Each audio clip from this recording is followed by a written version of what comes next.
자, 지금 또 이제 또 시간이 쫓기는데요. 아까 말씀드린 바가 제 아베노믹스도 한번 짚어보겠습니다. 아베노믹스는 그래도 뭐 환율 쪽이니까 제가 그러면 조금 앞에 한 자락 깔고 여기에 대해서 한번 반론을 한번 듣고 싶은 것이 구로다가 경제에 대해서 엄청 무식하든지 아니면 그 새끼가 아니 그분이 굉장히 사기를 치고 있는 겁니다.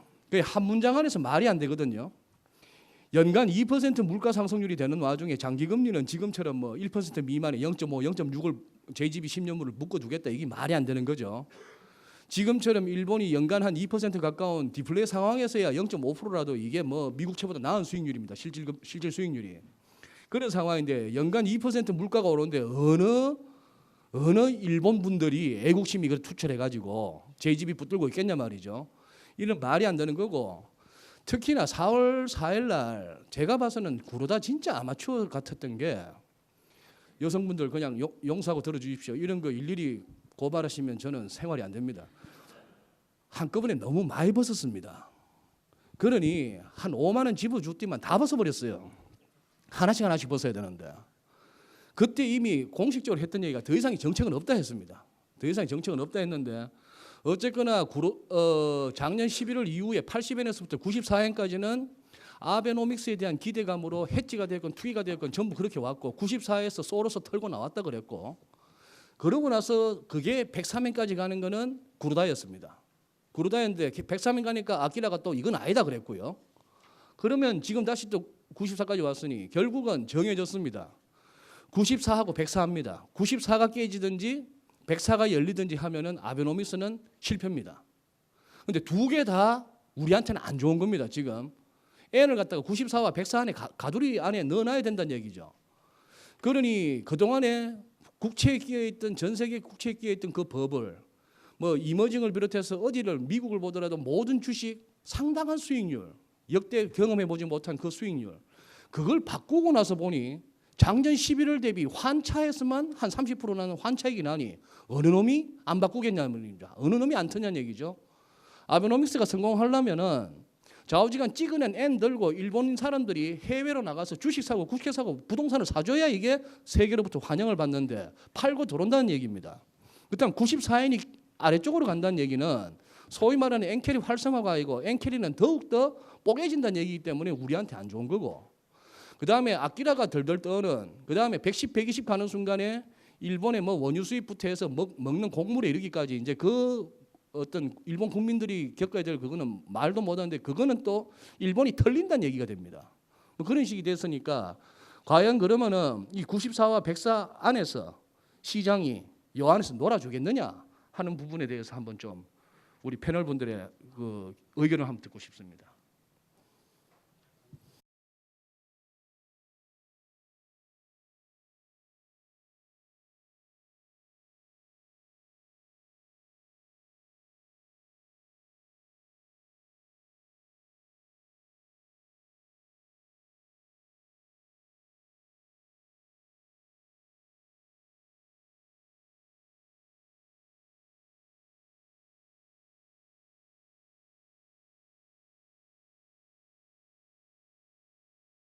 어떠한 그 금융시장도 다 그럴 위험에 노출돼 있고요. 지난 2년 동안 한 2년 반 동안 보면은 그러니까 유럽 금융위기 시작하고 난 다음이죠. 일본의 그 국채 수익률과 미국 국채 수익률 사이의 그 스프레드가 어느 정도에서 움직이냐면 약 130 bps에서 150 bps 사이, 요 사이에서 움직였습니다. 요 범주를 벗어난 적이 없는데 최근 들어서 이 범주가 이탈했어요. 자, 어제 같은 경우에 미국 그 10년물 국채 수익률이 약 2.57이었나요? 5.56에 끝났는데 이거 일본 같은 경우에 0.865에 끝났거든요. 160 bp가 넘었습니다. 그러니까 이거는 엔화가 강세가 되든지 아니면은 일본 국채 수익률이 상승하든지 이 두 가지 조건을 맞춰야 됩니다.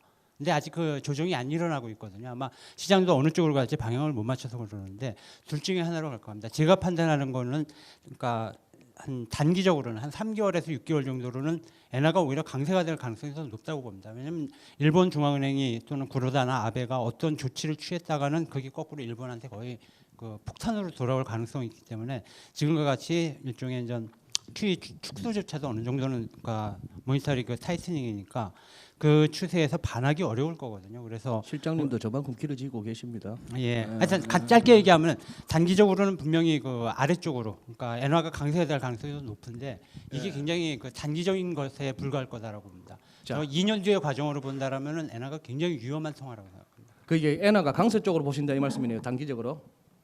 예. 예, 그 제 차트 잠깐 좀 띄워주시겠습니까? 지금 이게 그 일본은행하고 연준의 대차 대조표입니다. 총자산인데 지금 연준이 쭉 일본은행을 역전해서 쭉 치고 올라가다가 지금 그 양적 완화를 이제 더 이상 1년 뒤에는 안 하겠다라고 했기 때문에 1년쯤 뒤에 되면은 일본은행하고 그 연준하고 돈 풀린 돈의 양이 이제 그 격차가 줄어들게 됩니다. 이 말은 뭐 쉽게 말해서 엔화는 더 흔해지고 달러는 좀 더 상대적으로 귀해지는데 이게 이제 금리 차이를 통해서 또 나타날 거고 그리고 달러엔 환율로 나타날 겁니다. 문제는 이제 일본은행이 이 금리 차가 이제 벌어지지 않도록 그 일본 국채 수익률이 상승하는 것을 용인하겠느냐? 용인할 수 없겠죠. 그렇기 때문에 그 금리도 못 오르게 하고 환율도 달러엔 환율도 못 오르게 하는 것은 불가능합니다. 가능한 방법이 있는데 그건 자본을 통제하는 거죠. 근데 자본 통제하면 일본은 이제 기축 통화가 더 이상 되지 않기 때문에 결국은 금리를 어느 정도 눌러가면서 달러엔 상승을 어느 정도 용인할 수밖에 없는데 문제는 지난번에 지난 5월이었죠. 그 일본 당국이 103엔을 넘어서니까 이제 환율 조정은 끝났다라고 선언했습니다. 지금 일본이 제일 걸리는 게 뭔가 하면은 1차적으로 에너지 수입 비용부터 해가지고 국민들 이제 생활이 뭐 경제가 살아나기도 전에 생활이 이제 어려워지는 이런 부분을 두려워하고 있는데 제 생각에는 조금씩 후퇴 보폭을 물려서지 않겠는가 달러에는 그래서 제한적으로 상승세를 타지 않겠나 그래요. 싶습니다. 안 편집장님 지금 보여주신 이 차트가 극명하게 얘기하네요. 저렇다면은 결국 애는 약세를 갈 수밖에 없다. 근데 제발 두 분 밤에 안 싸우세요? 그 붙어 있으면서 엔 강세로 간다 그러고 약세로 간다 그러는데 아니 독자도 생각해 줘야죠. 웃자란 말이에요. 그러면 아니 저희 회사 같은 경우에는 나이 순으로 서열이 정해지기 때문에 예, 박사님. 근데 단기적으로 지금 금리가 뭐 특별한 일이 없는 한 뭐 꼭 지금 전통적인 재정 이론이 환율을 설명하는 건 아니지만은 어쨌든 좀 길게 볼 때도 일본 금리가 미국 국채 금리 그러니까 뭐 절대 금리를 말씀드리는 게 아니라 그 변화율을 말씀드렸을 때 최근 한 6개월, 3개월의 변화율도 그렇고 미국 금리의 변화와 일본 금리의 변화, 국채 금리의 변화 또 앞으로 예상되는 3개월, 6개월 후의 변화를 보면은 제가 볼 때는 미국 금리의 변화 상승률이 더 클 거라고 보거든요. 미국 수익률이 더 빨리 오른다. 예, 미국 네. 수익률이 상대적으로 더 탄력적이라고 생각한다면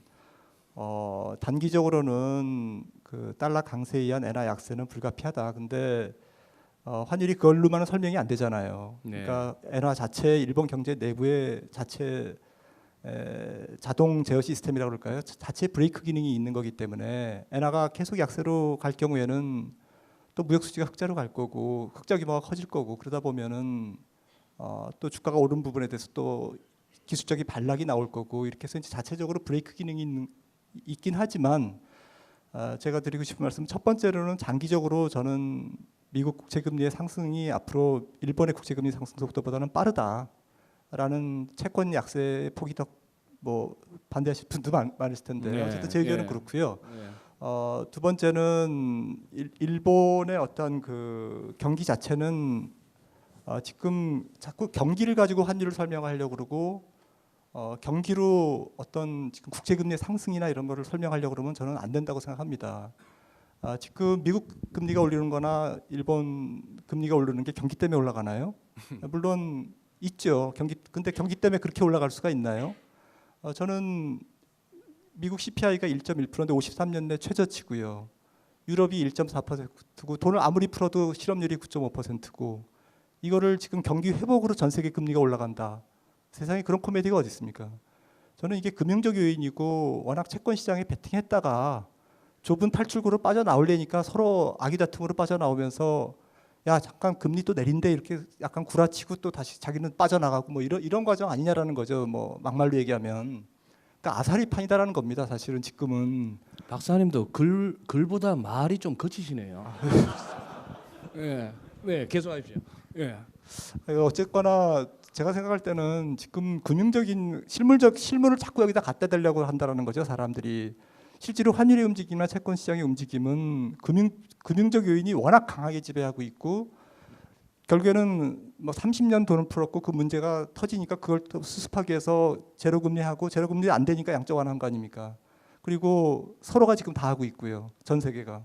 이런 상태에서 사실 펀더멘탈한 우리의 어떤 고정관념에서 생기는 어떤 경제학적인 논리적인 판단 이런 게 저는 안 맞을 거라고 생각하거든요. 예, 알겠습니다. 그 저기 그러면 여기서 한번 그 말씀도 한번 드려보고 싶습니다. 저기 엔원 환율이 한 1,075원까지 갈 때 우리 주식 빠질 때 말이죠. 작년 뭐 4분기하고 연초에 우리 주식 빠지는 것 갖다가 엔원 환율이 떨어져서 워낙에 저 엔저 때문에 우리 기업 경쟁력 이렇게 얘기했습니다. 그러면 지금 야가 한 1,200원까지 왔는데 말이죠. 그런데도 또 주식은 또 못 가거든요. 우리 주식은 이래도 안 되고 저래도 안 되는 겁니까? 지금 저 채권쟁이 입장에서 한번 말씀해 보세요. 주식이 없으실 거 아니에요, 포지션. 네. 제가 볼 때는 이제 일본도 엔화 환율은 일본한테 중요하지 않아요. 거기 뭐 우리나라처럼 GDP 대비 수출 비중이 우리나라 50%로 되는데 걔네는 10%밖에 안 되고 케인즈가 이야기하기를 이제 일본 경제를 돌릴 수 있는 방법은 사람들의 기대를 바꾸는 겁니다. 물가는 계속 올라가겠구나라고 기대를 바꾸는 것이죠. 근데 환율 좀 올라간다고 해가지고 사람들의 그 기대가 바뀔 거라고 보지는 않아요. 그래서 일본의 지금 정권을 잡은 극우 세력들이 갖고 있는 가장 기본적인 생각 한 번씩 나오긴 합니다만 옛날에 이제 저기 히틀러가 썼던 방법 그리고 일본의 군국주의자들이 썼던 방법인데 돈을 푸는 방식이 걔들하고 똑같아요. 돈을 이렇게 마구 풀면 화폐는 마법을 부리지 못합니다. 세상을 바꾸지 못해요. 사람들의 기대도 바꾸지 못합니다. 근데 이제 뭘로 바꿀 수 있느냐면 군대로 군국주의로 바꿀 수 있는 것이죠. 그래서 일본으로서도 이번 7월달 참원 선거에서 이제 3분의 2 의석을 확보하면 헌법을 바꿀 수가 있는데 제가 볼 때는 일본은 경제를 돌릴 수 있는 거의 유일한 방법이 군대를 이제 확대시키는 그런 방법이죠. 군대야 뭐 포 쏘고 그러면 소비가 되니까 국민들이 아무리 안 쓰겠다 그래도 되니까.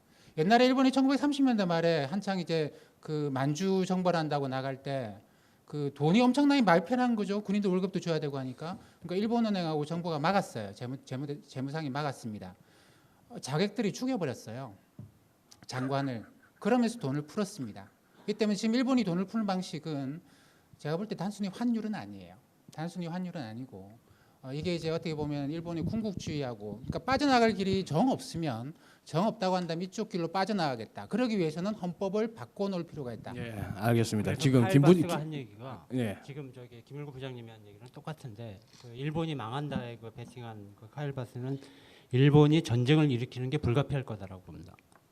네. 그러니까 일본의 현재 정책을 만약에 성공하기 위해서는 그 성공 조건으로서는 그 인플레이션을 야기시켜야 되고 인플레이션을 야기시켜서 일단 군국주의가 강화되고 군대를 만들어야 되고 근데 그렇게 되면 지난 30년 동안에 디플레이션 그 압력 속에서 익숙해졌던 국민들의 삶이 굉장히 피폐해져요. 그래서 그 불만을 그 해소하기 위해서라도 외부에서 전쟁을 일으키는 게 그러니까 소셜 패브릭이 무너지기 때문에 외부에서 전쟁이 일어나는 게 불가피하다라고 얘기하거든요. 근데 예, 실장님. 제가 들었던 얘기 중에서 제일 끔찍한 게 사실은 그 얘기였어요. 예. 지금 이제 이렇게까지 이제 거대 담론을 가버리면 2시간 갖고는 택도 없습니다. 이 밤을 새워도 그거 한대요. 지금 저도 안 그래도 실장님한테 마이크를 돌리면서 여쭤보고 싶었던 게 결국은 뭐냐 하면 저희들이 우리 모두가 어렸을 때부터 들었던 그 순서는 말이죠. 항상 정치, 경제, 사회, 문화입니다. 예, 저는 뭐 중딩 때부터 저씨 허접한 저 정치가 왜 맨날 앞에 오나 싶었는데 점점 나이가 들수록 느끼는 게 인정하게 됩니다. 저 양아치 같이 뭐 4년마다 표로 뽑히는 저 인간들이지만 저기가 정하더라고요.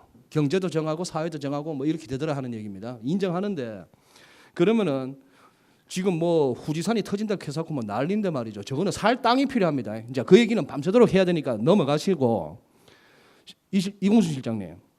지금 분가분가 그 베를루스코니가 7년 구형을 받았는데 7년 살지 안 살지는 모르겠습니다만 지금 향후 유럽, 미국, 뭐 중국, 일본까지 해서 이 폴리티컬한 정치적인 리스크 없을까요? 하반기에 우리가 염두에 둬야 될. 우리가 보는 모든 게 다 리스크입니다. 정치전 경제보다 지금 훨씬 그러지 불안해요. 마시고 몇 개만. 아니 제가 저기 이걸 한번 여쭤볼게요. 아까 그 소크라테스 얘기를 하셨는데 그 소크라테스에 대해서 경제적인 측면에서는 저도 동의를 합니다. 근데 그 정치적 배경이 있는데 소크라테스가 그 가리킨 제자들, 그러니까 플라톤을 비롯하여 쭉 제자들은 그 그리스의 귀족들, 대지주들, 부자들의 그 자제들이었어요. 그들은 여태 그때까지 그 소피스트들이 지향했던 건 뭐냐면 평민들, 아주 극단적인 민주주의자들의 그 대립이었거든요, 양자 사이에. 그래서 그게 화폐의 대립으로도 나타나고 철학의 대립으로도 나타납니다. 그 극단적 민주주의자들이 왜 소크라테스를 처형했느냐? 이 사람들은 민주주의에 반하는 거라고 봤거든요. 소크라테스의 철학이 귀족 정치를 만들고 엘리트 정치를 만든다라고 봤기 때문에 소크라테스를 처형한 겁니다. 지금 저기 전 세계에서 벌어지고 있는 일들이 어떤 거냐면은 지난 1945년도에 2차 대전이 끝난 이후에 어느 정도 정치적인 안정 체제를 가져왔어요. 전에 그 어떤 분이 얘기하셨나요? 그러니까 60년 동안 전쟁 없이 인류가 산 것만 해도 어디냐 하는데 그건 맞습니다. 그 상대적인 불안정 속에서도 안정을 찾아서 해왔는데 지금 그 60년 체제가 전부 그 균열을 보이고 있다는 겁니다. 그게 예컨대 그러니까 뭐 신흥국가에서 일종의 이제 시위로 나타나기도 하고 미국 같은 경우에는 미국이나 유럽 같은 경우에는 굉장히 개별적인 파편화된 테러리즘으로 나타납니다. 이게 1960년대 브레튼 우즈가 깨지고 나서 금융체제가 흔들릴 적에도 한번 이런 일이 있었고 지금도 똑같이 그런 일이 있는데 문제는 그때와 지금이 그 제일 큰 차이점은 뭐냐면은 그러니까 엘리트들이 그때만큼 그 여지가 넓지 않다는 겁니다. 올해 다보스 포럼의 그 핵심 주제가 뭐였는지 우리나라 언론에는 거의 보도가 안 됐는데 올해 다보스 포럼의 핵심 주제는 소셜 인스테빌리티, 사회적 불안정이었습니다. 그리고 거기에 대해서 그 부제가 뭐였냐면은 엘리트들은 대중들을 통제할 수 있는가였습니다. 사실은 엘리트들이 가장 지금 위기를 많이 느끼고 있는 세력들이거든요. 그리고 현재 정치 체제나 현재 정치 엘리트들의 능력으로, 그다음에 현재 금융 사회 시스템으로 이 체제를 유지할 수 있을까에 대해서 스스로들 고민하고 있어요. 그리고 굉장히 불안해하고 있습니다. 그에 비해서 대중은 그때보다도 훨씬 제가 보기에는 더 그 의식이나 민주주의나 아니면 자기네 사회를 바라보는 수준이 더 낮다라고 말할 수 있습니다.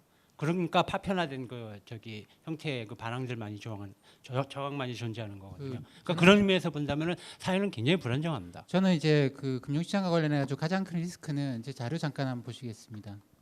저는 일본은 별로 중요하다고 생각 안 해요. 일본은 헌법 바꾸고 뭐 하다 보면 몇 년 동안 그렇게 갈 겁니다. 그냥 그래도 괜찮은 건데 그 이머징이 지금 여러 가지로 위기죠. 근데 이머징이 결국은 몇몇 나라는 못 버티지 않겠는가라고 생각을 하는데 그 이머징하고 선진국을 이제 미국하고 한국 주가로 이렇게 보자라는 겁니다. 그럼 80년대 보면 한국이 810% 올랐어요, 주가가. 근데 90년대는 바뀌죠. 미국이 훨씬 더 많이 올랐고요. 2000년대는 또 반대입니다. 2010년대 와서 또 반대예요. 근데 이제 위기는 반복적으로 나타났는데 10년에 한 번씩 개도국의 위기가 있다가 선진국이 있다가 개도국이 있다가 선진국이 왔다가. 근데 위기가 지나고 나면 어떠느냐? 70년대 말에 개도국이 위기 왔을 때 그럼 80년대는 개도국이 박살났느냐? 이머징 개도국 국가들이 엄청나게 주가가 올랐어요. 위기를 극복하고 나니까 기회가 오더라 이런 식이죠. 지금 같은 경우에는 선진국의 주가 폭락에다가 미국의 주가 폭락 그 서프라임에다가 유럽의 재정 위기가 거의 끝나갑니다. 그러면 투자의 기회는 어디 있느냐? 선진국에 있거든요. 근데 전 세계 돈은 대부분 다 선진국 돈이에요. GDP 비중은 미국이 뭐 20몇 프로다라고 이야기를 하지만 우리가 그 MSCI 글로벌 인덱스에서 미국 주식 비중은 45%, 50% 가까이 됩니다. 그 말은 돈이라는 건 다 선진국에 있다는 이야기죠. 그러면 선진국의 돈이 선진국의 위기 속에서 이머징으로 쭉 들어가 있다가 패턴은 계속 반복되거든요. 그 템플턴이 그런 이야기 하지 않았습니까? 그 영어에서 가장 비싼 네 단어는 This time is different. 이번에는 다를 거다. 과거 패턴 무시하고 이번에는 다를 거다라고 하면은 늘 돈을 잃었기 때문에 그 네 단어가 영어에서 가장 비싼 단어다라고 이야기를 하는데 과거 패턴이 계속 잃었기 때문에 지금도 어쩔 수 없이 이머징에서 돈은 다 빠진다라는 거예요. 그 돈은 원래 주인은 다 선진국 돈이고 거기다가 이머징은 지금 미국이 90년대 흥청망청했죠. 그러면서 이제 실질 치료 환율이 이만큼 절상이 됐습니다. 미국이 당연히 경쟁력 1초. 근데 10년 동안 달러 가치가 떨어지면서 경쟁력을 회복했어요. 미국이 경쟁력을 잃었을 때 이머징은 이렇게 경상수 흑자도 많이 냈습니다. 근데 지금 그 흑자 다 날렸어요. 중국 빼고 나면 흑자는 이제 없습니다. 적자로 들어가는 그런 상황인데 이머징은 하드 커런시가 없어요. 국제결제 통화가 없습니다. 그러니까 이머징은 무조건 경상수지 흑자를 내서 하드 커런시를 확보를 해야 돼요. 그래야지만 남들이 의심을 안 하고 이제 계속 투자를 해주는데 지금 대부분의 이머징 국가들은 2000년대 10년 동안 좀 벌었다는 이유로 흥청망청하다가 지금은 경상수익자 다 날아가 버리잖아요. 하드 커런시는 외국에서 들어오는 포트폴리오 투자를 받지 않으면 하드 커런시가 없습니다. 거기다가 미국에 대해서 경쟁력까지 잃었어요. 이렇게 되면 이제 그 지금까지 반복되어 왔던 역사가 이번에도 반복되지 말라는 일은 없다라고 생각을 합니다. 그래서 일본은 저는 뭐 헌법 바꾸고 뭐 하는데 몇 년 걸린다 보고, 근데 이머징은 이번에 당장 문제가 되진 않겠죠. 뭐 부자 망해도 3대 간다는데 지금 당장 문제가 생길 거라고 보진 않습니다만, 지금이 어떻게 보면 우리가 보고 있는 것의 시초. 뭐 최근에 한국은행 총재도 그런 말씀을 하셨던데, 옛날에도 그랬거든요. 옛날에도 미국이 계속 안 좋으니까 미국 돈이 멕시코 갔다가 미국이 좋아진다 그러니까 그 돈들이 다 이제 넘어가면서 미국이 회복되는 과정에서 이머징이 경제 위기를 겪는데, 그동안에 이머징의 경제 위기는 반복적으로 미국 경제가 좋아질 때 발생을 했습니다. 그래서 요즘은 제가 얼마 전에 이제 들었던 이야기는 브릭스가 예전의 브릭스냐, 뭐 이런 이야기를 할 정도로 상황은 많이 악화되어 있습니다. 그만큼 어떻게 보면 돈을 다 뺀다라고 하는 그런 생각이 굉장히 강하다라는 것이죠. 그리고 이머징이라는 단어가 어떻게 생겼느냐면 이 70년대 말에 개도국들이 엄청나게 부도가 났거든요. 그때 IMF 본조를 받은 나라가 한 60몇 개 나라가 될 겁니다. 필리핀 그 전까지 잘 살았어요. 우리 저기 신라호텔 앞에 있는 장충체육관도 우리 못 산다고 필리핀이 지어준 거거든요. 근데 필리핀이 이때 부도 맞고 맛이 간 거죠.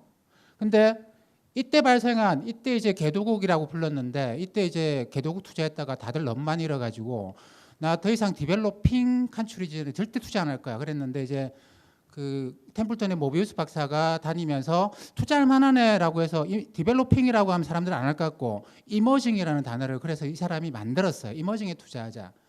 근데 지금도 이머징이 그 이머징으로 보입니까? 디벨로핑 칸츄리들이 여전히 이머징이라고 보이냐라는 거죠. 성장률은 떨어지고 있고. 왜? 폴링이죠, 폴링. 선진국이 오히려 이머징이 되고 있는 그런 상황입니다.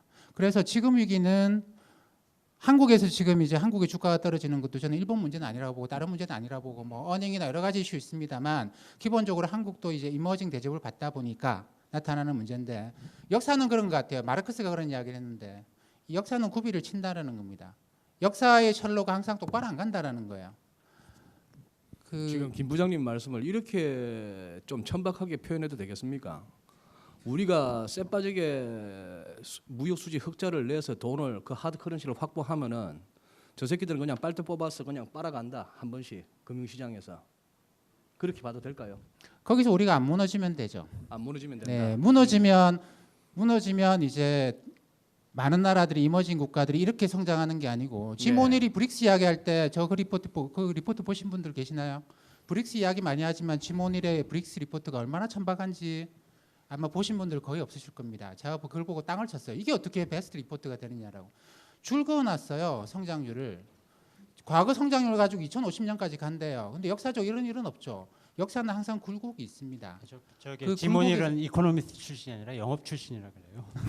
그 굴곡의 과정을 겪는데, 이머징은 이 굴곡의 과정에서 대부분의 나라들이 떨어져요. 예. 떨어지지 않고 버티고 붙잡고 올라가면은 성장하겠죠, 경제가. 지금 우리 경제는 이제 그런 걸 테스트 받고 있는 시기라고 보고, 버티면 좋아지겠죠. 알겠습니다. 자, 지금 뭐 이렇게 신선 노름하고 있습니다. 지금 우리 전부 신선 노름하고 있는데, 아까 저희들 패널들끼리 뭐라고 했냐면 시작 전에, 오늘 만약에 장이 뭐 코스피가 한 2% 급등하고 채권도 확 안정되고 뭐 환율이 한 15원 빠지고 이랬더라면은 여기 절반도 안 찼을 거다. 상황 끝. 뭐 대충 됐어. 이제 뭐 상정하고 가는 거야. 이렇게 돼서 안 오실 거고, 만약에 깨작살이 났더라면은 오늘 여올 정신이 아닙니다. 그냥 어디 가서 그냥 뭐 한 잔 빨아야 되는 날이기 때문에 안 오죠. 오늘 이 골디락스예요. 장이 환율도 주가도 금리도 골디락스였기 때문에 지금 여기서 우리가 잠시 같이 토론할 수 있는 그런 상황이 되었습니다. 자, 지금까지 뭐 다 인식하고 계시다시피 지금 걱정되시는 거는, 오늘 중국도 그렇고 우리 장도 그렇고 좀 삐리하다. 왠지 채권 쪽은 아직도 손절 다 안 끝난 것 같은데, 예? 주식도 마찬가지고. 시장에 이 정도 계셨으면 아시잖아요. 이 전부 기법하고 피를 토해야 끝나는 거 아닙니까? 지금 우리가 다 피를 토했나 하는 부분에서 약간 후달거리는 거죠. 유럽도 지금 뉴욕도 선물이 지금 약간 삐리합니다. 삐리한 그런 상황이라서 우야전동 간다는 애들이 말하듯이 헤지펀드 결산기였고 뭐 상반놀이고 이러니 자 그러면 또 이제 7, 8을 접어들면 또 한 해 장사 또 새로 해야 되는데 돈을 그럼 놀릴 거냐 뭐라도 담아야 되는 거 아니냐 하는 차원에서 이제 좋은 장이 오느냐 이런 상황인데 기댈 때라고는 없습니다. 우리는 구로다도 없고 버냉키도 없고 아무도 없는 게 왜냐하면 저 양반들은 눈만 뜨면 애내 내리고 무슨 국정원 댓글입니다. 좀 답답하죠. 우리 한국 사람들이 모르는 게 몇 개 있지 않습니까? 특히 세 개. 창조 경제가 뭔지, 김정은이의 생각이 뭔지, 그리고 안철수의 새 정치가 뭔지가 참 궁금합니다. 그런 가운데 경제 관련해서는 이제 여러분들 사셔야 됩니다. 지금 여기 우리 저 서울경제TV의 최혜리나 앵커도 일부러 찾아와 주시고 하셨는데 진짜 드리고 싶은 말씀은 맨날 그놈이고 이놈 들어봐야 저놈 들어봐야 이 채널 저 채널 들어봐야 똑같은 소리 할 게 아니고 방송국도 2만 원 주고 무슨 뭐 전화 연결 10,000원 주지 말고 이런 좀 컨텐츠 있는 양반들 좀 이렇게 불러서 5분 10분에 끊지 말고 이런 것도 좀 해줘야 안 되겠냐 말이죠. 24시간 씹어 장은 뭐 7% 8% 빠졌는데 일본은 채널 틀어보면은 어느 종목이 갈까요? 이지랄하고 앉았습니다. 자 그러면은 이제 리얼하게 가입시다. 리얼하게 가가지고 지금 웃잘끼냐 말입니다. 지금 손절 못하신 분들 지금 밤잠이 달지가 않으시죠. 물론 이 와중에 대박 내신 분들 있습니다. 제 친구도 지금 와 있는데 이 험한 장에서도 귀신같이 중소형주만 가고 텔레비에서 아니면 증권사 제도권에서 매수 추천 리포트 나오면 털고 나오는 선수 하나 있습니다. 제 친구가 아주 좋은 수익을 내고 있는데요. 믿을 놈 하나도 없습니다.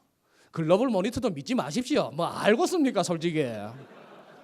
그냥 글재주가 있는 양반들입니다. 글재주가 있는 양반들이고 저 뭐 글로벌 모니터에 아무 지분 관계도 없고 단지 의기투합했고 같이 함께 얘기하다 보니까 저도 놓치는 부분을 배우게 되고 하는. 지분 드릴 테니까 좀 말 좀 잘해줘요. 자 어떻게 보십니까?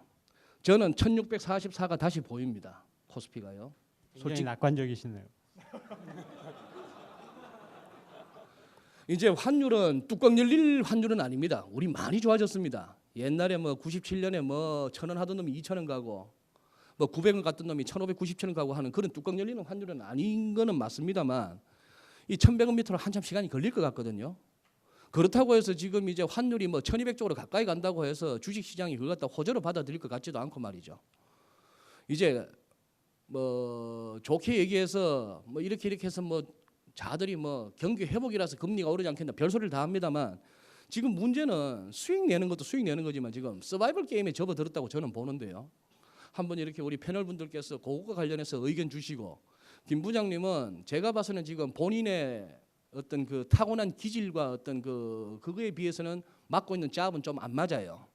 어떻게 하든 팔아야 되는 자네 아닙니까? 투자 상품부니까. 그런 쪽인데 투자 상품부에서 근무하시는 입장에서 지금 가장 레커멘더블한 개인이든 기관이든 그런 것도 한번 추천해 주시고. 자 무순입니다. 어느 분이 먼저? 예. 뭐 제가 상품에 대해서 구체적으로 이제 전문적인 지식은 뭐 없어서 어떨지 모르겠습니다만 이제 우선 우리가 그 리스크와 그 기회를 좀 나눠놓고 봐야 될 것 같은데 제 생각도 아까 이제 김일구 부장님께서 말씀하신 대로 그 전체 큰 사이클을 볼 때는 부채 사이클을 먼저 보는 게 좋다고 생각합니다. 그래서 그동안 이제 그 중국을 비롯해서 이머징들이 빚을 많이 내와서 글로벌 총수요를 이제 떠받치고 그 사이에 이제 그 선진국들이 부채 조정을 했죠. 뭐 그게 그 정도가 조정이냐 뭐 하면 또 이제 그 뭐 이견이 있겠습니다만 어쨌든 큰 사이클로 보면은 선진국들이 부채 조정을 하는 과정에서 이머징들이 빚을 계속 끌어올려서 총수요를 대충 떠받쳤습니다. 그런데 이게 부채가 왜 사이클을 타는가 하면은 지속 불가능하거든요. 그렇기 때문에 지금 특히 이제 중국의 예를 보면은 뭐 우리나라도 마찬가지입니다. 그 부채를 이제 더 이상 늘릴 수 없는 그런 사이클에 도달해 있고 이머징 전체적으로 대충 비슷하지 않겠나 싶습니다. 반대로 이제 선진국은 그 부채 사이클에서 턴어라운드 할 수 있는 이제 여지들이 좀 보이고 그렇기 때문에 다만 그 선진국들의 부채의 절대 수준 우리가 그 길게 수십 년을 보면은 전반적인 부채 절대 수준은 계속 같이 높아져 왔습니다. 그래서 이 사이클 자체가 크게 도는 게 아니라 계속 이제 같이 높아져 가는 거죠. 그래서 그 사이클 이 저점에서 턴어라운드 하더라도 부채를 다시 늘려가지고 크게 돈을 쓸 수 있는 이제 그 여지가 점점 줄어드는 그러면서 이제 같이 한계에 도달해가는 과정이라고 보고요. 그런 사이클에서 놓고 볼 때 이제 우리나라 같은 경우는 이제 중국 의존도가 굉장히 높고 우리 자체도 그 부채를 더 이상 늘리기 어려운 그런 사이클에 있기 때문에 우리 그 뭐 경제 어떤 그 총산출이라든가 이런 부분에 있어서는 그 좀 어려움이 있지 않겠나 싶고요. 아까도 말씀드렸듯이 그거보다 중국이 이제 제일 위험. 지금 안 편집장께서 개인 재산 2억이 있어요. 예. 아니면은 지금 예, 운용사 지금 운용 본부장이세요. 예. 뭐 하실래요? 저 같은 뭐 개인적으로는 미국 주식을 좋게 봅니다. 그러니까 그 지역별로도 그 미국 미국에서 태어나셨어요? 아닙니다. 그건 아니고. 예. 지금 사이클 자체로 봤을 때 그 저 잠깐만 제 차트 저 미국 가계 부채 한번 띄워봐 주십시오. 저 뒷부분에 있습니다. 예. 지금 그 왼쪽 차트가 미국 그 가계 부문의 그 개인들의 이제 1인당 실질 처분 가능 소득입니다. 이게 금융위기 맞고 난 뒤에 이제 한번 휘청했다가 그 뒤로 회복됐습니다만은 증가하지 못하고 계속 횡보하고 있어요. 그래서 자기 돈으로는 쓸 돈이 없습니다. 벌어서는. 대신에 이제 미국 가계 부문이 금융위기 맞은 뒤로 지금 보시듯이 부채 조정을 상당히 했습니다. 그래서 여기서 좀 더 끌어올릴 수 있는 여력이 있고 해서 그 저는 뭐 미국 경제가 그 어떤 부채 사이클 측면에서도 조금 더 이제 그 성장 속도가 빨라질 수 있다라고 보고요. 왜 주식이냐 하면은 아까도 말씀드렸듯이 이제 빚이 전 세계적으로 계속 그 사이클을 타면서 불어나 있기 때문에 과거 같이 빚을 더 내 가지고 그 성장을 확 끌어올릴 수 없습니다. 그렇기 때문에 인플레도 발생하기 그 어렵고요. 그래서 저금리 상태가 앞으로 상당히 오래 갈 걸로 보고 그다음에 네. 전 세계적으로 늙어가고 있기 때문에 주식이라는 자산에 대한 인식 자체가 바뀌게 될 거라고 봅니다. 그래서 결론적으로 이러나 저러나 있는 놈만 살게 되고 없는 놈은 더 힘들어진다 이 말씀인데 그죠? 그렇죠. 예. 예.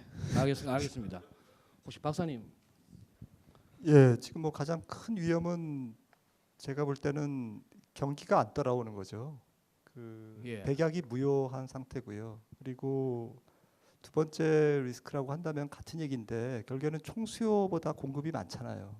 이거를 온갖 방법으로 그건 미국에 국한된 문제가 아니죠. 전 세계가 다 공통된 문제인데 그 돈을 풀어서 안 된다라는 게 거의 답이 나오고 있습니다. 아, 돈을 풀었는데 결국엔 안 되는구나. 이게 나오고 있고요. 그래서 경기의 실망감으로 주가는 좀 더 떨어질 것 같아요. 저는. 그리고 결국에는 이 저금리 기조가 상당히 더 지속될 수밖에 없구나라는 게 이제 아마 한 연말 정도나 내년 초 정도에 나오면 그게 그 힘으로 이제 유동성 장세의 모양이 또 나올 수 있겠죠. 너무 많이 빠졌으니까. 그러니까 경기를 실망했다가 유동성이 길어지는구나.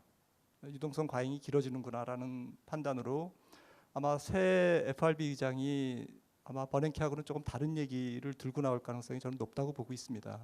그것이 뭐 QE4라는 표현을 쓸지 어떤 표현을 쓸지는 모르겠지만 어쨌든 돈은 계속 풀리는 거죠. 이 과정에서 결국에는 주식시장이나 채권시장은 오르락내리락 할 것 같은데 가장 큰 위험은 달러 강세죠. 경기가 만약에 정말 좋아지면 미국 금리가 올라가니까 달러 강세고 경기가 나빠지면 아마 제일 허약한 유럽부터 터지기 시작할 거라고요. 하반기 들었으면서부터 8월부터 바로 지금도 뭐 삐걱거리고 있는데 뭐 유럽만 터지겠습니까? 온갖 군데서 다 터지죠. 그러면 지금 이미 뭐 글로벌 MMF 쪽으로 다 쏠리는데 아무도 못 믿겠다 이거죠. 그러면서 경기가 나빠져도 달러 강세입니다. 안전자산 선호로. 이래 가도 달러 강세고 저래 가도 달러 강세이기 때문에 일단 비달러 자산은 때리겠다라는 거죠. 어차피 자기네들도 모르거든요. 그래서 제가 볼 때는 당분간 거의 조금 표현이 안 될 것 같아요. 설명이 잘 안 될 것 같습니다. 그런 과정에서 결국에는 믿을 건 돈밖에 없다라고 해야 자산 가격이 좀 떨어졌을 때 다시 또 들어오고 뭐 그런 정도의 자산 가격의 등락이 있지 않을까라는 생각이거든요. 뭐 사담이긴 합니다만 저는 신영 정권에서 한 달 동안 김한진 대리 시절에 제가 저의 사수로 모셨던 분인데 전 이런 분인 줄 몰랐습니다. 뭐 빚달라 자산 다 때려야 되고 뭐 지금 아주 무서운 얘기를 눈도 깜짝 안 하고 하시는데 예. 김 부장님. 아니 김 부장님보다도 이공수 실장님 먼저 한번 하시고 김 부장님은 시티은행의 그 투자 상품부죠. 예. 투자 상품 부장 입장에서 한번 말씀을 부탁드립니다. 제가 개인 경험과 김한진 더불어. 그 박사님하고 거의 의견이 비슷한데요. 굉장히 그 실용적인 얘기를 하나 해드릴게요. 지금 최근에 미국의 그 펀드 매니저나 트레이더들 사이에서 무슨 얘기가 있냐면은 신흥시장에서 마진콜이 있는 것 같다는 얘기가 있습니다. 그러니까 은밀한 마진콜이 있는 것 같다. 이거 2008년도, 그러니까 2009년도죠 정확하게 2008년도가 아니라 왜 2008년도에 그 레만 위기 다음에 실제 그러니까 금융 자산 가격이 떨어진 게 왜 2009년도였냐면은 2008년도 위기의 여파로 유동성 경색이 신용 경색이 발생하면서 마진콜이 나가지고 대규모 자기 포지션을 청산하는 과정이 한꺼번에 벌어졌거든요. 그래서 폭락이 그때 왔던 건데 그래서 그거는 사실은 당시 연준도 예상을 못했었습니다. 정확하게 말하면. 근데 지금 아시아 시장에 그 규모가 아주 심하지는 않지만 마진콜이 나타나고 있는 것 같다는 얘기가 굉장히 파다하게 퍼져 있습니다. 그러니까 지금 미국 국채 금리가 2.5% 수준인데 만약에 이게 3%를 넘어가면 아마 가시화될 가능성이 있어요. 그래서 미국 10년물 국채 금리를 굉장히 잘 보셔야 됩니다. 5년물하고 10년물 두 가지가 굉장히 중요한데 이 수익률이 지금 시장에서 예상하고 있는 한계치를 벗어나면은 미국이 문제가 아니라 정말 신흥시장이 문제가 됩니다. 신흥시장도 물론 지역별로 약간씩 차이는 있는데 한국은 그나마 좀 나은 편에 속해요. 외환 보유고도 있고 어쨌든 버퍼가 있으니까 좀 나은데 다른 곳은 굉장히 크게 타격을 받을 가능성이 있습니다. 그리고 그게 연쇄 과정이기 때문에 한 군데서 마진콜 터지면은 계속 로스컷 들어가가지고 계속 연쇄적으로 이어져야 되거든요. 그러니까 그거는 굉장히 한번 조심해서 보셔야 돼요. 그래서 그 정도의 불확실성이 남아 있는 상태면은 어디가 바닥이다, 뭐 어디까지 내려간다라고 말하는 게 의미가 없습니다. 그러니까 미국이 나빠서 나쁘다가 아니라 신흥시장은 그것과 별개의 과정으로서 굉장히 나쁠 수 있습니다. 만약에 여기에서 미국이 경기도 안 좋은데 QE는 QE의 그 자체 내적인 한계 때문에 중단할 수밖에 없다라는 얘기까지 같이 나오게 되면은 신흥시장은 정말 안 좋을 수 있습니다. 그러니까 이건 앞으로 전기 뭐 어느 쪽으로 전개될지 모르니까 아래쪽으로도 위쪽으로도 한계가 어디다라고 정해놓는 건 지금 상황에서는 굉장히 무모한 일일 것 같다는 생각이 들어요. 그래서 정말 1644로 끝났으면 좋겠는데 나빠지기 시작하면 간단하게 넘어갑니다. 저는 일본에 왜 그 94년 전에 내기할 때 기억나시죠? 왜냐하면 시장 변동성이 상하 아래 위 선으로 다 로스컷을 정해놓은 걸 다 뚫고 나갈 만큼 강하거든요. 그러니까 그런 상황이 벌어질지에 대해서는 늘 주의를 하셔야 되고 그다음에 또 한 가지 문제가 있는데 어쨌든 간에 그 신흥시장이 나빠진다면 그러니까 한국이 특히 이제 수출 부분이 갖고 있는 익스포저에서 중국과 신흥시장에 대한 비율이 꽤 되기 때문에 그 부분에 대한 그 경기 위축, 실물에 대한 그 타격을 갖다가 감안을 안 할 수가 없습니다. 그러니까 한국 시장에서 뭐 지금 주식이나 채권이나 밸류에이션으로 지금 그걸 기준에다 놓고 앞으로의 시장 상황을 전망하는 거는 그거는 별로 그다지 유용하지 않을 거다라고 봅니다. 예. 자, 김 부장님. 네. 네, 저는 제가 몸담고 있는 기관의 입장은 아니고 개인적인 이야기를 네네. 드리자면 저는 채권장이지만 주식에 대해서는 이런 생각을 합니다. 그 세 개로 나누는데 하락장을 세 개로 나누는데 한 가지는 투자가들의 단순 변심 뭐 이렇게 생각하기에는 저기가 아니네 뭐 P 값이 막 바뀌는 그런 일들 1년에 한두 번씩은 그런 일이 발생하는데 그게 주가를 보통 이제 고점에서 한 7 내지 10%씩 하락시킨다고 봐요. 단순 변심에 의해서. 근데 그거 말고 또 있는 게 이제 돌발 악재라는 게 있죠. 뭐 예정된 악재 같으면 반영했다 치고 근데 돌발 악재 생겨가지고 어닝을 추정치를 바꿔야 되는 그런 일이 생기면 그것도 한 7 내지 10% 정도 조정이 온다고 봅니다. 그 두 가지가 이제 동시에 엮이면 뭐 20% 정도의 조정이 온다고 보죠. 2011년 같은 거는 저는 그렇게 봅니다. 당시에 1600포인트까지 떨어진 걸 어마어마한 걸로 봐야 되느냐. 투자가들의 단순 변심과 뭐 유럽의 경제 위기가 어떻고 재정 위기가 어떻고 그다음에 미국의 신용 능력 강등이 어떻고 이거는 이제 변심과 어닝 추정치의 변경 정도로 나오는 거고. 근데 사실 저는 뭐 주가는 그 정도는 뭐 충분히 움직일 수 있는 거 아니에요. 원래 그 정도 변동성은 있는 거 아니냐라고 저는 투자가들한테 항상 이야기를 해요. 그게 이제 뭐 트레이딩하는 사람들은 좀 다르겠습니다만 투자라는 관점에서 보면 그 정도 변동성은 이겨낼 수도 있는 거라 봐요. 근데 저는 절대로 당해서는 안 된다고 생각하는 게 이제 고점에서 30% 이상씩 하락하는 그거는 금융위기 아니면 안 오는 것이죠. 일반적으로 뭐 어닝이 어떻고 뭐 외국인들이 팔고 그런 걸로 해가지고 30%씩 안 떨어집니다. 제가 직장 생활을 시작했을 때 3년째 되던 이제 외환위기를 겪었는데 그때 결심한 게 있죠. 다시는 금융위기 이런 걸 당하지 않겠다 뭐 결심한 게 있는데 2008년에도 그런 게 왔죠. 그래서 2008년에는 아예 놀았습니다. 그냥 집에서 한 2년간 아예 놀았습니다. 근데 항상 그 생각을 해요. 이번이 그런 것일까? 이번이 고점에서 30% 이상씩 떨어져야 되는 금융위기와 같은 것일까? 그러기에는 전 세계 금융시장은 너무 정부가 강하게 통제를 한다. 지금 불안하게 느끼시는 거는 그렇게 이제 잘 케어해 주든 정말 시장을 애기처럼 만들어 놓은 거거든요. 뭐 저기 배고프다 그러면 젖주고 뭐 달래주고 맨날 그렇게 오다 보니까 이게 엄마가 어느 순간부터 이제 안 보고 살펴주니까 이제 망했다 이렇게 되는 건데 애가 좀 크면 엄마가 있는 거 싫어하는 경우도 많죠. 애가 컸느냐 안 컸느냐 이게 중요한 거지. 엄마가 안 보살펴주지 않는다라고 하는 게 정말로 금융위기를 낳을 수 있는 건 아니라고 봅니다. 저는 지금 나타난 조정이 7 내지 10% 미국 같으면은 그저께 저점이 딱 7% 정도 하락을 했어요. 한국 시장은 10% 조금 넘게 하락을 했고. 그럼 일단 이제 투자가들의 단순 변심으로 하락하는 것만큼은 하락했다. 그럼 여기서 이제 반등이 오겠죠. 근데 우리가 모르는 건 이 돌바락제가 언제 생길지는 몰라요. 그래서 여전히 조심조심 하는 건데 그 금융위기가 아니라고 한다면 돌바락제 한 번 더 맞으면 되는 거죠. 한 방만 더 맞으면 되는 거고 뭐. 근데 금융위기는 절대로 아니라고 생각을 합니다. 그렇기 때문에 저는 그렇게 두려워하진 않는데 뭐 돌바락제는 이제 제가 예상할 수 있는 거는 예상하면 돌바락제가 아니긴 하지만 그 버냉키 후임자의 결정 문제죠. 집요하게 이제 공격 들어갈 건데 너 뭐 할 건데 너 뭐 할 건데. 근데 버냉키가 저는 참 고마운 게 이번에 이런 과정을 거치면서 대부분의 것들은 이제 후임자한테 부담을 안 줬어요. 그래서 이제 후임자가 뭐라고 이야기해도 되는 그런 상황인데 다만 그 지금 시장이 생각하는 그 후임자가 뭐 옐렌이고 어떻고 뭐 그 전통을 이어받지 않겠는가 그러는데 예전에 버냉키도 그린스펀의 초저금리 정책을 이어받을 거라고 기대하던 당시 연준 부의장 도널드 코온이 될 거다 그랬는데 버냉키를 시켰어요. 그 당시에 버냉키는 인플레이션 타겟팅 하던 사람이거든요. 물가가 너무 올라갔으니까 긴축하는 경향이 강한 버냉키를 임명을 한 거죠. 시장은 이제 여전히 이 부분에 대한 불확실성이 있어요. 시장 친화적이지 않은 사람이 될 수 있다라는 불확실성이 있고 그래서 이 과정에서 이게 이제 뭐 8월 정도는 하지 않겠는가 싶은데 잭슨홀 컨퍼런스 하기 전에는 지명하지 않겠나.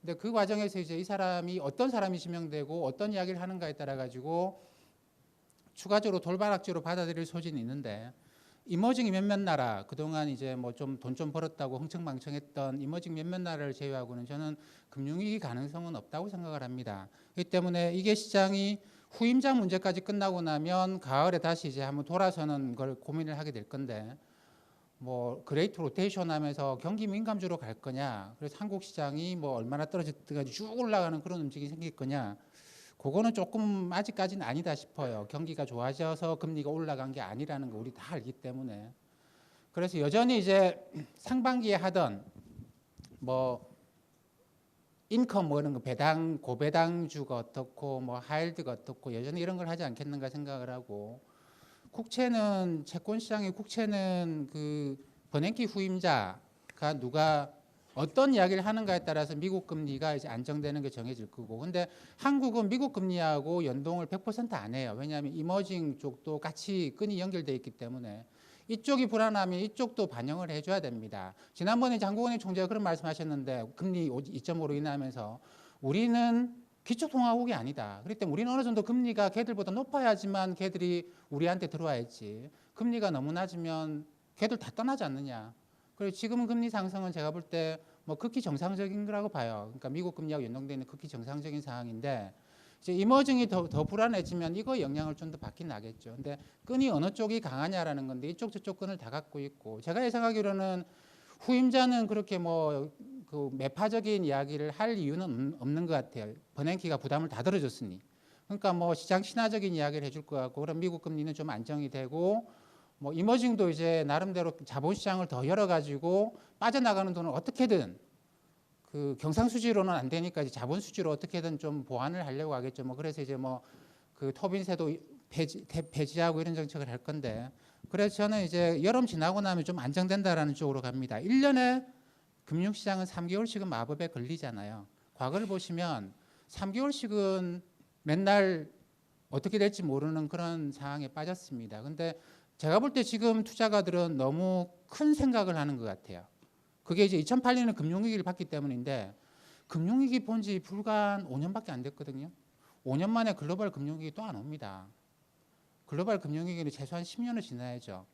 그리고 난 나라에서 다시 날라 그러면 20년씩 걸려야 돼요. 그때 당한 사람들이 떠나야 나죠. 그때 당한 사람들이 여전히 남아있는데 어떻게 당하는지를 아는데 당하겠습니까? 근데 이제 투자가들은 본 지 얼마 안 됐거든요. 그러다 보니까 뭐 조금만 있으면 이제 크게 보려고 하는데, 그게 이제 보통 그 행동재무학에서 이야기하는 심리적으로 투자를 잘못하게 되는 가장 큰 이유가 얼마 전에 있었던 과거에 너무 집착하기 때문에, 그래서 새로운 데이터를 보지 않고 과거에 너무 집착하기 때문에 생기는 거라고 보고 있고, 지금 이제 크게 생각하신다고 한다면 과거를 잊으세요. 사람은 과거를 생각합니다. 근데 금융시장은 과거 생각 안 해요. 과거의 패턴을 떠올리는데 우리는 미래를 다루는 거잖아요. 우리는 꿈을 다루는 거고, 앞으로 기업의 이익이 어떻게 될까를 보고 있고, 앞으로 정책이 어떻게 바뀌고 경제가 어떻게 될까를 보고 가격을 정하는 거지, 과거에 무슨 일을 당했다라는 걸로 가격을 정하는 건 아니에요. 과거는 잊으십시오. 예, 감사합니다. 자, 벌써 뭐 6시가 다 돼가는데 플로어에 또 Q&A 하고 또 오늘 기어이 한번 좀 같이 나누고 싶은 좋은 인사이트가 또 있으실 만한 분도 있고 해서 한데요. 제가 한번 마무리 삼아 하고 이제 Q&A 시간을 갖고 마무리하겠습니다. 지금 저게 2011년에 싱가포르에서 그때 루비니 교수가 2013년에 퍼펙트 스톰이 온다고 하고 나서부터 지금 제가 3년째 세미나 때마다 써먹는 레파토리입니다. 지금 저 미국, 유럽, 중국 여기다가 뭐 일본이 됐건 뭐가 됐건 삼각 파도가 오든지 저 삼각 파도를 막기 위해서는 지금 현재의 영웅은 중앙은행들입니다. 뭐 재무장관, 노동부 장관, 경제수석 뭐 이런 사람들 다 필요 없고 중앙은행들이 다 하고 있는데, 저 소마 저 주윤발이 들고 있는 저 총 아시지 않습니까? 영화 시작해서 끝날 때까지 탄창 한 번 안 갈아 끼워도 수백 발이 나옵니다. 저는 저 비현실적인 저 머니 프린팅으로 이걸 갖다가 덮든지 아니면 결국 퍼펙트 스톰이 오든지 뭐 이렇게 봐줘야 되겠는데, 지금 이걸로 몇 년째 서로 모르는 얘기를 했으니까 저기 잘 통했습니다. 저 슬라이드가. 그런데 지금 이제 버냉키가 적어도 이제 안 하겠다고 했고 뭐 그런 식이라서 앞으로 이제 어떻게 될지는 모르는 상황이 됐고요. 어차피 답 없는 시장에서 우리가 다투는 건 서로 다 인정하시는 얘기입니다. 그런데 이제 결국은 좀 행간을 읽어내는 노력이 필요한 것 같고, 우리나라는 자본시장의 개방 이래 어쨌거나 우리 금융주권은 상실됐습니다. 저만 하더라도 외국인이 파는데 주식이 어떻게 올라 맨날 이따구로 리포트 쓰고 있습니다. 왜? 실제 전적이 그랬으니까. 그런 상황인데 여기에 어떤 뭐 정책 당국을 비롯해서 우리 시장 참여자들까지도 분발이 요구된다. 이거는 뭐 의례적으로 하는 말이고 우째 분발할 낀데 하는 거죠. 지금 우리 김일구 부장 말씀하셨던 과거 부분만 하더라도 지금 금융위기 97년에 금융위기를 당했던 분들은 지금 다 집에 갔거나 산에 다니고 계십니다.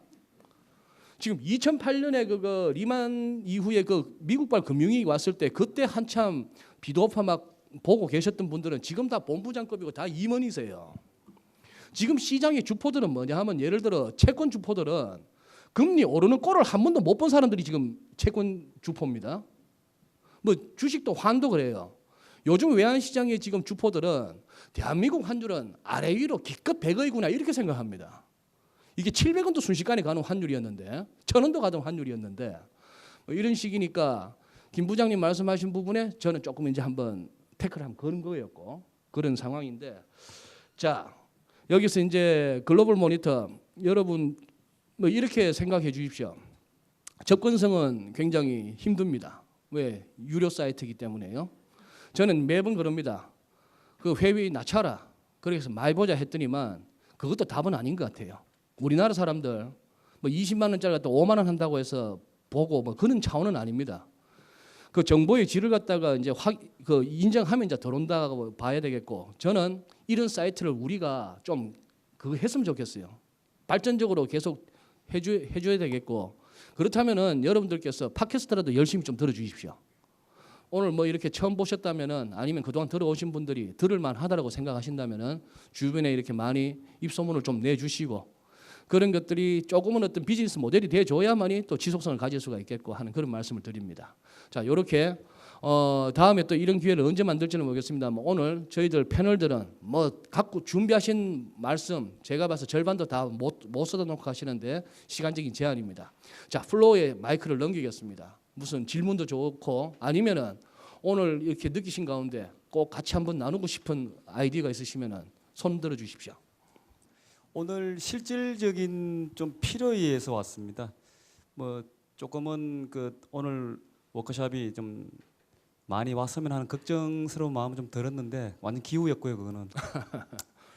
저희 회사는 지금 중국하고 유럽 쪽, 특히 그 CIS 국가하고 그 거래를 좀 하고 있는데 저는 그 지금까지는 달러가 들어오면 다 그날 정리를 해버렸어요. 바로 바로바로 정리를 해버렸는데 네.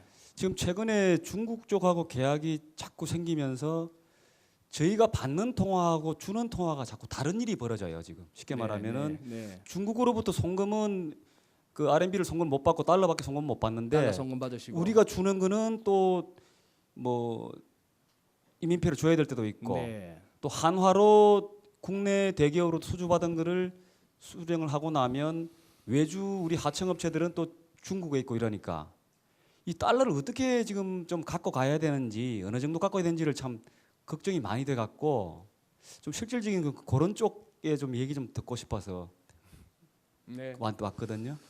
그 부분은 뭐 저는 이렇게 말씀드리고 싶습니다. 아까 김한진 박사님께서 말씀하셨던 이러한 정황하에 현재로서는 비달러 자산은 일단 패자하는 분위기에 저는 동의합니다. 그것이 지금 이머징 시장의 위기고 그렇게 지금 현상적으로 나타나고 있다고 보는데요. 글쎄 지금 뭐 정확한 그 환익스포즈는 제가 모르겠습니다만 지금 원화 외에 달러든 뭐 유로든 이런 거 비원화 자산을 갖다가 좀 들고 가시는 그런 전략, 그쪽을 원화 비중을 좀 줄이시는 게 좀 낫지 않을까 하는 그런 생각을 저는 갖고 있습니다. 한 말씀만 더 드리면요.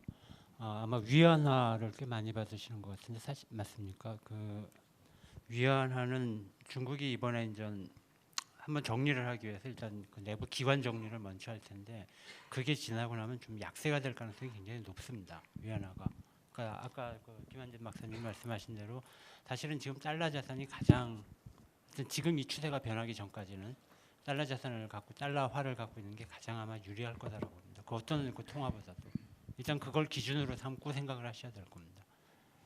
네.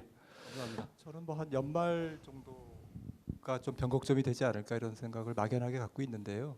그렇게 생각하게 된 이유가 아까 말씀드렸듯이 결국에는 이제 경기에 대해서 사람들이 실망감이 좀 커지는 그런 자리가 대략 한 좀 지금부터 한 한두 분기 정도 지나면 그러면서 또 이게 유동성이 결국엔 한 곳에 머물지는 않으니까 지금은 계속 단기화되고 있지만 결국에는 국채 금리가 올라가면서 다시 채권 시장으로 할 게 이거밖에 없다. 이러면서 이제 다시 또 미국 국채 금리가 좀 떨어지는 시점이 또 한 연말 연초가 아닐까 이렇게 생각을 한다면 지금부터 한 4, 5개월이 이제 조금 달러 강세 국면이고 좀 쇼텀하게 봤을 때는요. 그리고 연말 연초에 한번 좀 변곡점이 생기지 않을까. 좀 달러화에 다시 좀 약세 반전. 뭐 일시적이겠죠, 물론 저는 그렇게 생각을 하는데 그런 전략을 지금 생각하고 있습니다. 네, 벌써 뭐 6시간 넘었는데요. 뭐 어쨌거나 국내에서는 뭐 처음 시도해보는 이런 경제 관련 토크쇼였습니다. 뭐 다시 한번 이렇게 또 참석하셔서 끝까지 자리 지켜주신 분들 감사하고요. 네, 원장님. 예, 저는 뭐 자영업자입니다. 오늘 뭐 이진우 센터장께서 환율 때문에 저는 엔화를 사실 좀 썼기 때문에 2006년인가 7년도에 고민하고 있는 사람인데 제가 920에 받았는데 700몇 대 갔을 때 한 2억 벌었다고 좋아하다가 지금 현재도 좀 언제 갚나 이러고 있는 중에 있는데 아까 어느 분인지 모르겠는데 아베노믹스가 94에서 104까지 그 가두리 안에 있어야 아베노믹스 정책이 성공했다 그러셨던가요? 뭐 큰 탈은 없는 거죠. 성공이라고. 만일에 벗어나면요? 루프가 뚫리면 어떻게 되는 겁니까?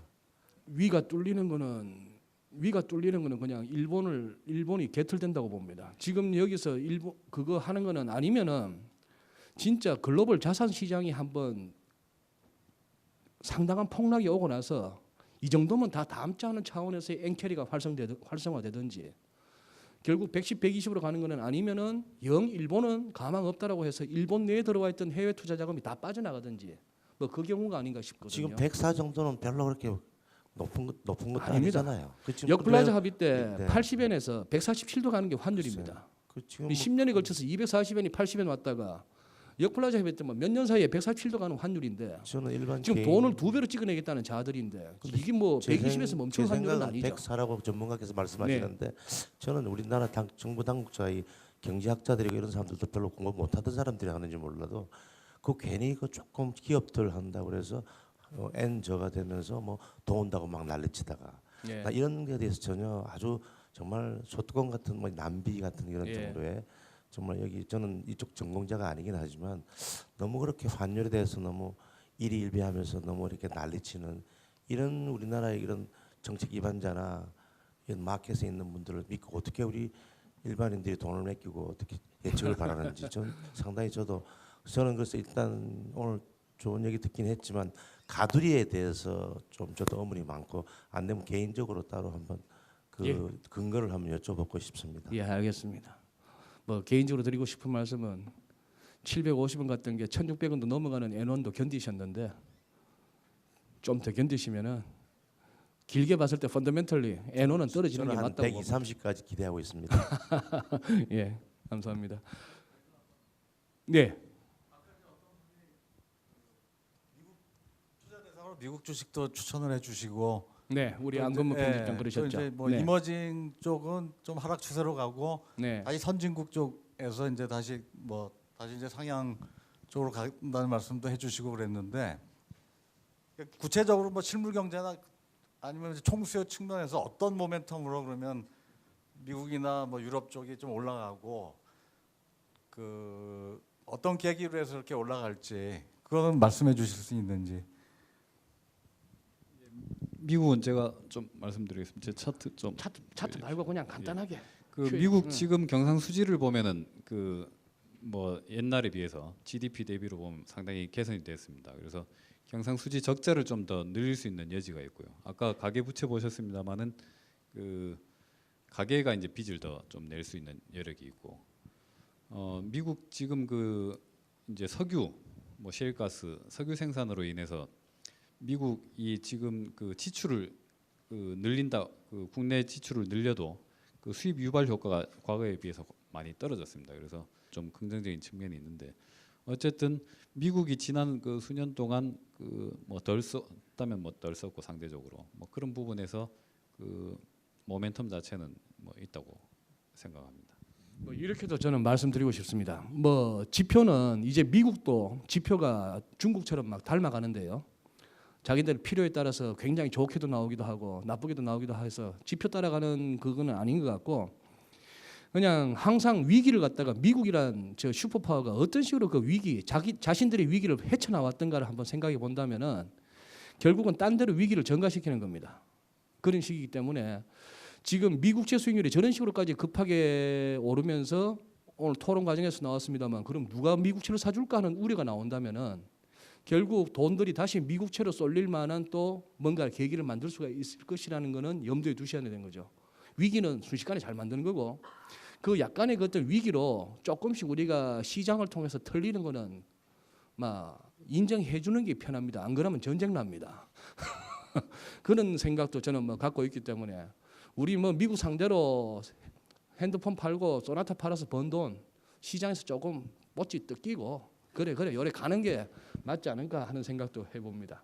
자, 밑도 끝도 없을 것 같은데요. 조금 그거 미진하신 분은 개인적으로 한번 얘기해 주시고 다시 한번 끝까지 남아주셔서 경청해 주셔서 감사드립니다. 고맙습니다.